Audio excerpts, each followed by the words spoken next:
In today's video, we are going to discuss pattern of biodiversity. Under this, you people have understand 2 points. You have to understood 2 points. That is your latitudinal gradient, and second one says species area relationship. So first, we are going to start with your latitudinal gradient. Okay. Now, if we are talking about species diversity, right? Our biodiversity. This species diversity is not uniform throughout the world, but it varies from one place to another place. To be more specific, if we are talking about plants and animals, then they show a very interesting pattern. And this is what I mean by latitudinal gradient. Okay. What latitudinal gradient says, as we move from equator towards pole, जैसे जैसे आप equator से कहाँ पे जाते हो, towards पोल, जो species diversity है वो डिक्रीज होती है. Species diversity decreases as one moves from equator towards pole. Am I clear? So equator के ऊपर ट्रॉपिक्स, फिर temperates and then comes your polar region. इसका मतलब ये हुआ कि सबसे ज्यादा स्पीशीज डाइवर्सिटी है वो कहाँ पे प्रेजेंट होगी, ज्यादातर इन tropical region in comparison to temperate and polar region. So have a look what I have written. If in general, देखो, species diversity decreases, most important point, it decreases as we move away from equator towards pole. ठीक है? तो if we are talking about this tropics, latitudinal range 23.5 degree north to 23.5 degree south, यहाँ पे species ज्यादा होती है in comparison to temperate and polar region. इसको समझाने के लिए एनसीईआरटी में कुछ एग्जांपल्स दिए गए हैं. Say for example, if we are talking about Colombia, this Colombia is located near to equator. Near to equator है, ठीक है, तो यहाँ पे स्पीशीज डाइवर्सिटी कैसी होगी, ज्यादा. In the sense this Colombia have 1400 species of birds. कितनी स्पीशीज है? 1400 species of birds. In comparison to New York, which is at 41 degree north, यहाँ पे स्पीशीज कम है. देखो, only 105. In comparison to Greenland at 71 degree north have only 56 species of birds. तो I hope ये आपको समझ में आ रहा है. As we move from equator towards pole, species diversity है वो क्या होती चली जा रही है, कम. Example for the same we have seen over here. Now if we are talking about our India, then India have much of its land in tropical region and it is home of 1200 species of birds. कितनी species है India में? 1200 species of birds. ठीक है. One more example is written. A forest in tropical region is equator, and one more, forest in temperate region midway of USA, जिसका land area same है, लेकिन एक forest कहाँ पे है, ट्रॉपिकल रीजन में, and one forest in temperate region. So have a look what I have written. This tropical forest has up to 10 times as many as species of vascular plants. Vascular plants in the sense we are talking about those plants who are having vascular tissues that are our xylem and phloem. Okay, तो Ecuador में जो कि tropical region में है, have 10 times as many as species of vascular plants in comparison to forest located in temperate region. ठीक है. Now if you are talking about tropical Amazonian rain forest, नाम सभी ने सुना होगा, which is located in south America, and this forest shows greatest biodiversity. यहाँ पे biodiversity सबसे ज्यादा है. So what I have written, tropical Amazonian rainforest in South America has greatest biodiversity on earth. And the number of species you people have to memorize, ये आप सभी को याद रखना है क्योंकि ये MCQ में पूछा जा सकता है. as match the following type. Okay, so देखो कितनी species है. it has more than 40,000 species of plant, 3,000 species of fishes, 1,300 of birds, 427 of mammals as well as amphibians, 378 species of reptiles and more than 1,25,000 species of invertebrates. ये सारे के सारे numbers along with species you people have to memorize. ठीक है, तो ये किसकी बात करी हमने? Tropical Amazonian rainforest. अब the question should come in your mind that why tropics have more diversification in comparison to temperates and polars. कुछ तो reason होना चाहिए. Yes, and reason that are described by our ecologist says speciation, availability of solar energy and environmental factor, that is your climatic condition. So first we are going to describe your speciation. What is speciation? Speciation जो होता है वो evolutionary process है. वो कैसी process है? Evolutionary process where species evolves, जिसमें क्या होता है? स्पीशीज इवॉल्व होती है. Now if you are talking about speciation then it is generally function of time. ठीक है, धीरे धीरे धीरे धीरे धीरे स्पीशीज जो है वो इवॉल्व होती चली जा रही है. Okay, now it is generally function of time. Now if we are talking about temperate regions, जहां पे frequent glaciations होता था in past. Now glaciations, what do you mean by glaciations? Glaciations का मतलब होता है these regions are covered by ice for many years. ठीक है, ये जो temperate region है in past if you are talking about, then this region suffers from frequent glaciations. These regions are covered by ice, right? But it is not so in case of tropics. It is not so in case of tropics. This tropical latitude remains unchanged, okay, relatively undisturbed for millions of years and thus have long evolutionary time for species diversification. जैसे मैंने आपको बोला speciation is function of time. धीरे धीरे species क्या होती चली जा रही है? इवॉल्व होती चली जा रही है. So if particular area is not disturb for many years then there is chance of evolution. Okay, then there is chance of evolution and evolution leads to diversification, species diversification. तो एक ये region है. Second region is your tropical environment. Tropical environment जो होता है वो less seasonal होता है and it is relatively predictable. It is less seasonal, relatively predictable. And ये जो कांस्टेंट एनवायरमेंट है, such constant environment promotes Nike specialization and lead to greater species diversification. Simple as that. Okay, and last says availability of light, solar energy. This solar energy is more available in tropics in comparison to temperates.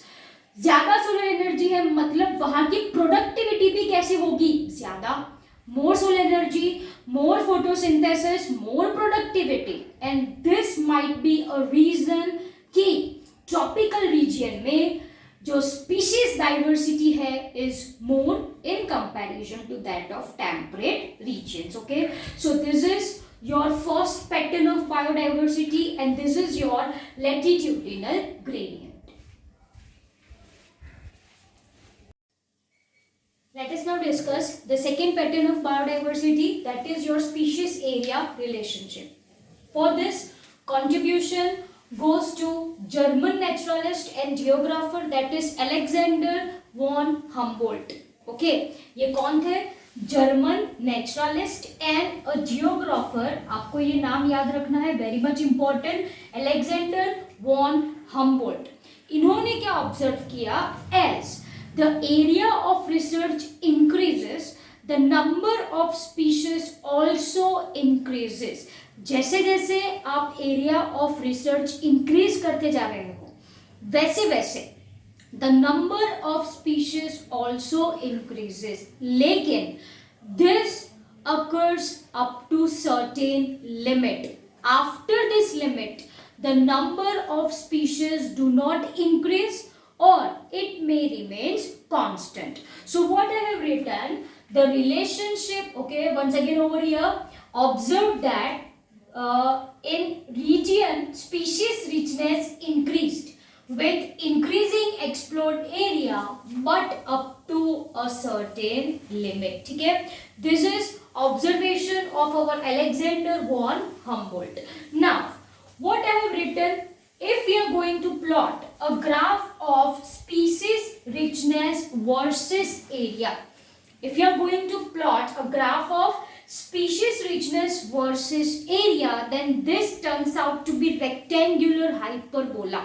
This blue color one which you can see over here, this is called as rectangular hyperbola curve. Okay, जिसकी value कुछ ऐसी निकलती है, s is equal to ca to power z.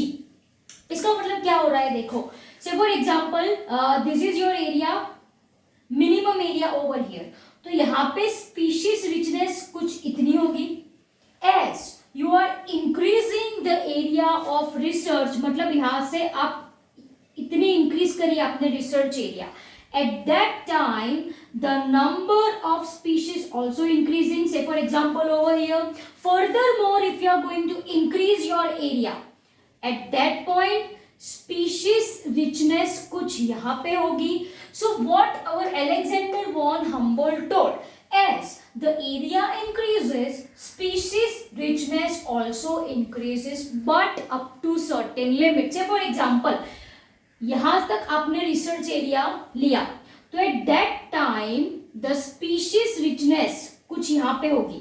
Further if you are going to increase the area, further if you are going to increase the area, the species richness, the number of species do not increase, rather it remains constant, rather it remains constant. ठीक है, say for example if you are saying region as this, A as a region, if you are moving from region A to region B, area आपने increase करा, इसका मतलब species richness भी क्या होगी, increase होगी. If you are further moving on to region B to region C, further research area आपने increase करा तो स्पीसीज रिचनेस भी इंक्रीज होगी. Now if you are moving from area D, sorry area C to area D, then what will happen, after particular point the species richness, as you can see over here, the species richness as you can see over here do not increases but remains constant. Okay, so this is contribution of our Alexander von Humboldt. Now for proper understanding, to avoid any confusion, right, our ecologists have converted this rectangular hyperbola curve into a straight line curve, that is logarithmic curve, that is logarithmic curve. अब भाई देखो यहाँ पे s is equal to c a to power z है, इसको मुझे log form में convert करना है, दोनों तरफ I am going to keep log, right, so this will be log s is equal to log c, power में जो होता है वो आगे आ जाता है, so z log a, right, so this is called as your log scale, दोनों तरफ हमने logarithm लिया है, so it is called as your log scale, right. क्यों इसको कन्वर्ट करना पड़ा, जैसे कि मैंने आपको बोला ये पॉइंट पे भी स्पीशीज रिचनेस यहाँ पे दिखाई दिया है, ये पॉइंट पे भी species richness is over here, ये पॉइंट पे भी species richness is over here, so यहां से प्रॉपर कंक्लूजन नहीं निकलता. So we have converted this rectangular hyperbola into this logarithmic scale. Say for example, देखो ये पॉइंट पे स्पीशीज रिचनेस यहाँ पे कुछ होगी, ये पॉइंट पे right species richness will be somewhat here, this point species richness will be somewhat here, simple as that. So this is the purpose of converting this rectangular hyperbola curve into log scale, that is your logarithmic form. Now let us understand the terms. Okay, if you are talking about S indicates your species richness, A is equal to your area, right? Then C, okay, यहाँ पे ये जो C है, C is nothing but Y intercept, ये आप सबको पता है. एंड Z जो है वो स्लोप ऑफ लाइन है, जिसको आप बोलो रिग्रेशन कोएफिशिएंट, जिसको आप क्या बोलो, regression coefficient. Now this value, the value of regression coefficient irrespective of taxonomic group or region, इसकी वैल्यू कांस्टेंट होती है. once again, the value of regression coefficient regardless of taxonomic group or the region, say if you are talking about plants in Britain, if you are talking about birds in California, if we are talking about mollusks in New York, the value of regression coefficient for all this taxonomic group, plant, birds, mollusk, regions like Britain, California, New York remains same to our surprise, and that is 0.1 to 0.2. The values are very much important, right? इसमें से MCQ ही ज़्यादातर पूछे जाते हैं. So मैंने क्या बोला, the value remains constant, that is 0.1 to 0.2 for each and every taxonomic category in particular area. Now what happen if you increases the research area? Say for example, if you want to find regression coefficient for larger areas like continents, तो वहां पे जो regression coefficient की value आती है, it turns out to be 0.6 to 1.2. क्या लिखा है मैंने, for larger areas like entire continent slope of line becomes much steeper. Steeper का मतलब होता है close to vertical line. Steeper का मतलब क्या होता है, it will go close to vertical line, and इसकी जो वैल्यू है, it turns out to be 0.6 to 1.2. One example is given in our NCERT, that is your frugivorous birds. What are frugivorous birds? Fruit eating birds. And if you are talking about mammals in tropical forest of different continents, इसकी जो value होगी, Z value, regression coefficient की value turns out to be 1.15. Okay, तो यहाँ पे जो regression coefficients की value दी गई है, this values you people have to memorise. For smaller areas उसकी वैल्यू क्या है, 0.1 to 0.2. For larger areas like continent, उसकी वैल्यू कितनी आएगी, 0.6 to 1.2. One such example of your frugivorous birds and mammals, उसकी वैल्यू आएगी आपकी 1.15. Okay, so this is your species area relationship. देखो, रिग्रेशन कोएफिशिएंट से ज्यादातर कुछ नहीं पूछा जाता. Simply for this you people have to memorise values which is given in our NCERT text book. So this is pattern of biodiversity, and I hope the topic is very clear to you all people. Thank you.